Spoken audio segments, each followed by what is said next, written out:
And I'm not going to take it anymore. I don't want nobody down in here. I just leave me alone.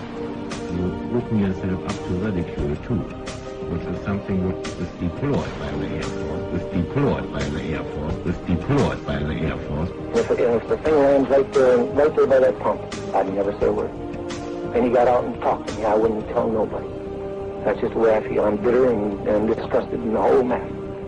According to the United States Air Force, in following a policy which is set probably fairly high in the Pentagon, there are about 250 or 300 extremely incompetent airline and military pilots in this country. The airlines let them continue to fly even though they have reported UFOs. The Air Force has been accused from time to time of hiding information about UFO. What do you have to say to that, Colonel Henry? Well, these charges are absolutely untrue. We have not been hiding anything. This is not an attack on the Air Force spokesman or the project spokesman.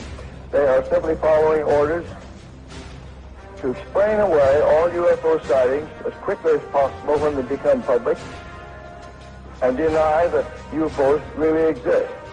UFOs were fairly new, and even though there had been sporadic reports throughout the late 1800s and early 1900s, they were simply nothing to worry about. Flying saucers had been reported and photographed worldwide. They were not an issue because the sightings, although seen by pilots and close to Army bases, did not seem to pose any kind of threat.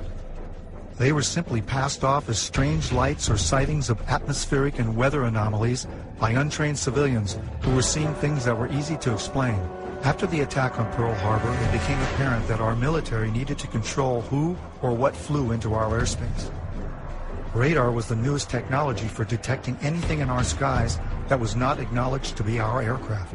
The Battle of LA was an example of an unknown aircraft that was immune to all that our anti-aircraft guns could deliver. Nothing could bring this one object down. What was our military going to do to control this unknown threat? What would happen if the public found out these things were real and there was nothing we could do to stop them? The only solution was to deny that there was any kind of threat from something we had no control over, something we could not stop.